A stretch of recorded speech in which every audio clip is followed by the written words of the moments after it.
2025 ഞാനിങ്ങനെ ഫോൺ നോക്കിക്കൊണ്ടിരിക്കണമായിരുന്നു. ആ സമയത്ത് എനിക്ക് ചില വേർഡ്സ് കാണാൻ പറ്റുന്നില്ല. അതായത് ഇപ്പോൾ 2025 നോക്കുമ്പോൾ 25 കാണൂല. അമ്മയുടെ ഫേസിൽ നോക്കുമ്പോൾ അമ്മയുടെ ഒരു കണ്ണ് കാണണില്ല. അങ്ങനെ വിഷൻ ബ്ലൈൻഡ് സ്പോട്ട് പോലെ വന്നു. അതിന് കുറച്ച് നേരം കഴിഞ്ഞപ്പോൾ എൻ്റെ ഇവിടുത്തെ ഒരു വിഷൻ കട്ടായി. അതായത് ഈ റൈറ്റ് പെരിഫറൽ വിഷൻ കാണാൻ പറ്റാത്തൊരവസ്ഥയിൽ അതിന് 20 മിനിറ്റ് കഴിഞ്ഞപ്പോൾ വിഷൻ തിരിച്ചു വന്നു. അങ്ങനെ മാർച്ച് 22 ഇതേപോലെ ഞാനൊരു ദിവസം രാവിലെ എഴുന്നേറ്റപ്പോൾ എനിക്ക് പല കാര്യങ്ങളും ഓർമ്മ കിട്ടണില്ല. ഭയങ്കര സ്കേറി ആയിട്ട് തോന്നും. കാരണം നമുക്ക് എൻ്റെ അമ്മയുടെ പേര് എനിക്ക് ഓർമ്മയില്ല, എനിക്ക് ഒരു സാധനത്തിൻ്റെ അതിൻ്റെ പേരെനിക്ക് ഓർമ്മ കിട്ടണില്ല. അങ്ങനെ ഞാൻ ഭയങ്കര കരച്ചിലായി. കുറച്ച് നേരം കഴിഞ്ഞപ്പോൾ ഇതേപോലെ എനിക്ക് കണ്ണ് കാണാൻ പറ്റാത്ത പോലെ വന്നിട്ട് ഇവിടുത്തെ വിഷൻ കട്ടായിപ്പോയി. പിന്നെ ഒരു 20 മിനിറ്റ് കഴിഞ്ഞപ്പോൾ എല്ലാം ഓക്കെ ആയി.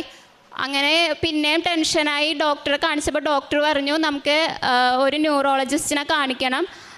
ന്യൂറോക്കാണ് ഇത് കണ്ണിൻ്റെ പ്രശ്നമായി തോന്നുന്നില്ല, ബ്രെയിൻ റിലേറ്റഡ് ആയിട്ടൊരു ഇഷ്യൂ ആയിട്ടാണ് തോന്നണേന്ന് പറഞ്ഞു. അങ്ങനെ ഞങ്ങൾ ന്യൂറോളജിസ്റ്റിനെ പോയി കണ്ടു. ന്യൂറോളജിസ്റ്റിനെ കണ്ടപ്പോൾ ന്യൂറോളജിസ്റ്റ് പറഞ്ഞു നമുക്ക് MRI എടുക്കണം, മൈഗ്രെയിൻ ഓറയാണെന്ന് പ്രത്യേകിച്ച് നമുക്കൊരു ടെസ്റ്റ് ചെയ്ത് അറിയാൻ പറ്റില്ല, അപ്പോൾ വേറൊരു അസുഖം അല്ലാന്ന് ബ്രെയിൻ MRI എടുത്ത് തീരുമാനിച്ചാൽ അത് നമുക്കത് ഉറപ്പിക്കാൻ പറ്റുള്ളൂ എന്ന് പറഞ്ഞു.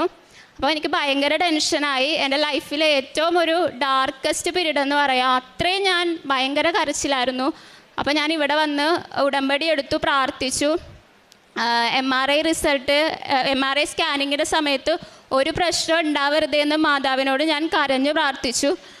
ഇവിടെ നിന്ന് കിട്ടിയ ഉടമ്പടി കാശുരൂപവും തൈലവും തേച്ചാണ് ഞാൻ സ്കാനിങ്ങിന് കയറിയത്. സ്കാനിങ്ങിൽ കയറി കഴിഞ്ഞിട്ട് റിസൾട്ട് വന്നപ്പോൾ എനിക്ക് ബ്രെയിനിൽ ഒരു പ്രശ്നവും ഇല്ല.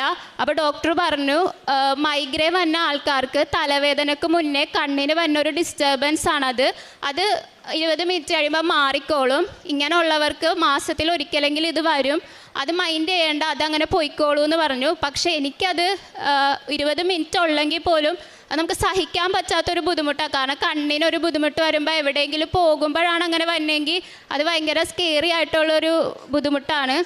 അപ്പോൾ ഞാൻ മാതാവിനോട് പ്രാർത്ഥിച്ചു, മാതാവ് ഒരിക്കലും എനിക്കിനി ഇത് മൈഗ്രെയിനോറ വരരുതേ, എൻ്റെ ലൈഫിൽ ഒരിക്കലും ഇനി ഇത് ഉണ്ടാവല്ലേ എന്ന് ഞാൻ പ്രാർത്ഥിച്ചു. മാസത്തിൽ ഒരിക്കലെങ്കിലും വരുമെന്ന് ഡോക്ടേഴ്സ് പറഞ്ഞൊരു കാര്യമാണ്. ഇപ്പോൾ എനിക്ക് 1.5 വർഷമായി, ഇതുവരെ എനിക്ക് പിന്നെ അത് വന്നിട്ടില്ല. തലവേദനയോ മൈഗ്രെയിൻ്റെ ഒരു ബുദ്ധിമുട്ടോ എനിക്കില്ല. ഞാൻ മാതാവിനോട് 1000 നന്ദി പറയുന്നു.